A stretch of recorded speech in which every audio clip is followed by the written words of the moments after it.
ఇప్పుడే జీ5 app download చేయండి. చూడండి మీ ఫేవరెట్ టీవీ షోస్ ఎప్పుడైనా ఎక్కడైనా.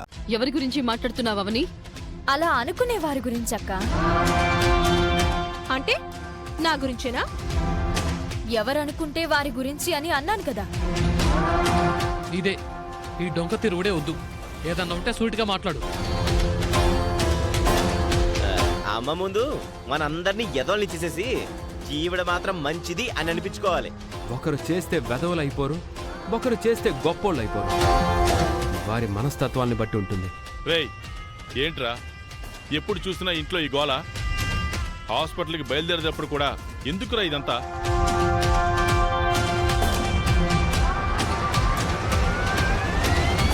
అంతా నా కర్మండి. నేను ఏదో తప్పు చేసుంటాను, అందుకే నాకిలా జరుగుతోంది. అవని కూతురిని గుళ్ళో దత్తతిచ్చినందువలన తను మనకి దూరం అయిపోయింది. అందుకే ఇలా జరుగుతోంది.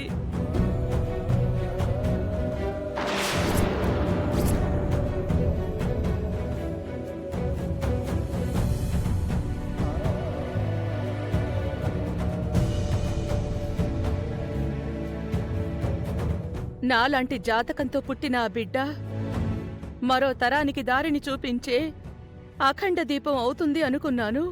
ఆ దీపం ఆరిపోయింది.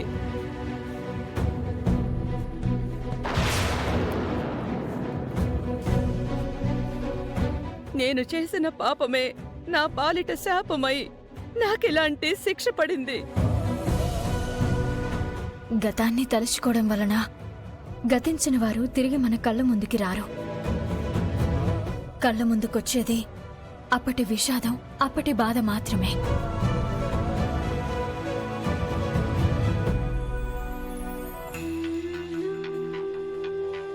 ఇప్పుడు వాటిని గుర్తు చేసుకోవద్దు. నా బిడ్డ చనిపోయిందని ఇంకా నేను నమ్మలేకపోతున్నాను. ఏదో ఒక చోట బ్రతికి ఉందన్న వార్త ఏదో ఒక రూపంలో నా దగ్గరికి రావాలని కోరుకుంటున్నాను.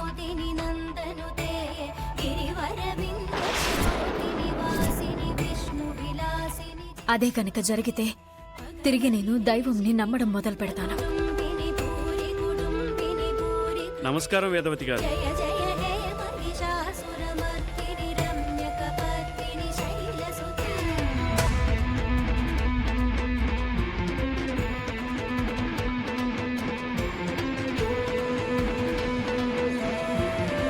బావున్నారా స్వామి? బావున్నాను తల్లి. కూర్చోండి. అంత సమయం లేదమ్మా. గురువుగారు సిద్ధేశ్వర స్వామి గారు మీతో ఒక విషయం చెప్పిరమ్మన్నారు, అందుకే వచ్చాను. చెప్పండి. ఆయన హిమాలయాల నుంచి తిరుగు ప్రయాణం అవుతున్నారు. సంక్రాంతికి చేరుకుంటారు. ఆ పండగ నాడు మీ దగ్గరికి వస్తారట. మీ కుటుంబానికి సంబంధించి ఏదో ముఖ్యమైన విషయం మాట్లాడాలట. మనవరాలు చనిపోయిన విషయం ఆయనతో చెప్పడం జరిగిందండి. ఇక అంతకంటే ముఖ్య విషయం ఏముంటుందండి? ఆ విషయం మా గురువుగారికే తెలియాలి. సంక్రాంతి వరకు ఎదురు చూడక తప్పదు. నాకు సెలవిప్పించండి, బయలుదేరతాను.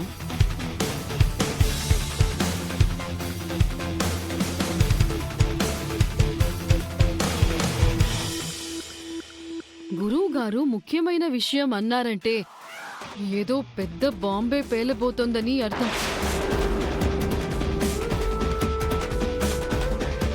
ఏ విషయం గురించి చెప్పబోతున్నారో ఏంటో. కృష్ణబాబుకున్న రెండో సెటప్ దగ్గర నుంచి అన్ని టాప్ సీక్రెట్స్ ఓపెన్ అయిపోయాయి. ఇంకేం చెప్తారు? కలుగులోని ఎలకని బయటికి రప్పించగలిగేది నిప్పొక్కటే. అలాగే మన ఊహకందని నిజాల్ని బయటకి తీసుకురాగలిగేది అలాంటి గురువులు మాత్రమే.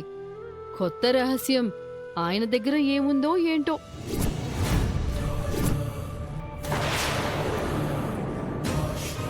నువ్వన్నది నిజమే సిస్టరో. మనకు అన్నీ తెలుసు అనుకుంటాం. మన కంటికి అందనంత దూరంలో రహస్యాలు చాలా ఉంటాయి.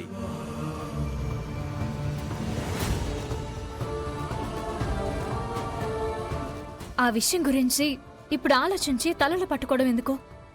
సంక్రాంతి నాడు గురుగారు చెప్తారు కదా, అప్పుడు విందాం. అత్తయ్య, టైం అవుతుంది, బయలుదేరదాం.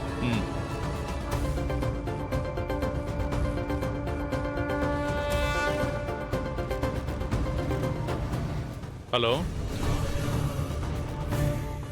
కుదరదండి. ఇప్పుడు నేను హాస్పిటల్కి వెళ్ళాలి నా వైఫ్ని తీసుకుని. అవునా, సరే అండి, నేను ఇప్పుడే బయలుదేరతాను. శ్రీకర్, నేను అర్జెంటుగా బయటికి వెళ్ళాలి. మీరు అమ్మని తీసుకుని వెళ్ళండి హాస్పిటల్కి. సరే నాన్న.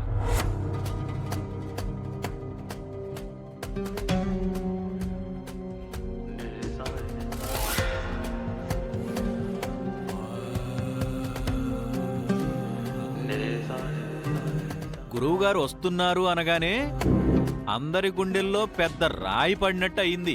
నిహారిక, ఏమై ఉంటుందో నువ్వేమైనా ఊహించగలవా?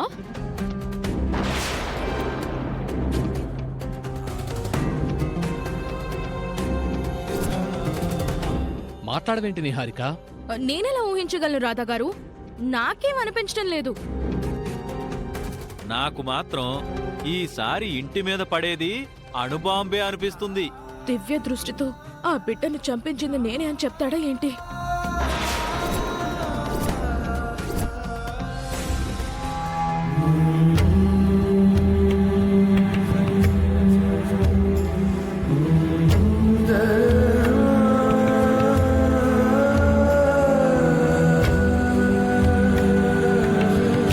హలో అండి వేదవతి గారు, ఎలా ఉన్నారు? ప్రస్తుతానికి బాగానే ఉన్నాను డాక్టర్. మీ కోడలు డాక్టర్లా దగ్గరుండి అన్ని చూసుకుంటోంది కాబట్టి మీకింక ఏ దిగులు అవసరం లేదు. అత్తయ్యని చెకప్ కోసం తీసుకొచ్చాను డాక్టర్. ఒకసారి మాస్టర్ చెకప్ చేయండి. అమ్మకి ఎలాంటి ప్రాబ్లం రాకుండా ముందు జాగ్రత్తగా ఏం చేయాలో అది చేస్తాం. మీరు రెగ్యులర్గా మెడిసిన్స్ వాడుతున్నారు కదా? వాడుతున్నాను. ఇప్పుడు మీకు ఒంట్లో ఎలా ఉంటుంది? మీ దగ్గర కొన్ని విషయాలు చెప్పుకోలేకపోయాను గాని మందులు వాడుతున్నా కూడా ఏదో ఇబ్బందిగా ఉంటోంది. తల మీద ఎవరో సుత్తితో కొడుతున్నట్టు అర్ధరాత్రిళ్ళు నొప్పొస్తోంది. వెంటనే మాత్ర వేయగానే ఒక అరగంటకి నార్మల్ అవుతోంది. ఇకపోతే చాలా రోజుల నుంచి నా పనులు నేను చేసుకోలేక ప్రతి విషయానికి ఒకరి మీద ఆధారపడాల్సొస్తోంది. ఏదో తెలియని నిస్సత్తువుగా అనిపిస్తోంది. కాళ్ళు చేతులు ఎప్పుడు సహకరిస్తాయా అని ఎదురుచూస్తున్నాను. నేను ఎప్పుడూ ఏమనుకుంటానంటే, వృద్ధాప్యంలోకి అడుగు పెట్టిన తర్వాత కాలు చెయ్యి ఆడినంతకాలం భూమి మీద ఉండాలి, మంచాన పడి మరొకరి మీద ఆధారపడకూడదు. అలాంటి పరిస్థితి వచ్చినప్పుడు ఉండడం కన్నా పోవడమే మంచిదని నా అభిప్రాయం. అమ్మా, ఏంటమ్మా మాటలు? ఒకరి మీద ఆధారపడడం అని అంటావేంటి? మేమేమన్నా పరాయి వాళ్ళమా? మీరు తొందరగా లేచి నడవగలుగుతారన్న నమ్మకం మాకుంది. అప్పటి వరకు 24 గంటలు మీకు సేవ చేయడానికి ఇబ్బంది పడము, వెనకాడము. సరే, కొన్ని టెస్టులు చేయిస్తాను. రిపోర్ట్స్లో వచ్చిందాన్ని బట్టి ఏం చేయాలో ఆలోచిద్దాం. జీ5 యాప్ డౌన్లోడ్ చేసి అన్ని ఎపిసోడ్స్ పూర్తి ఉచితంగా చూడండి.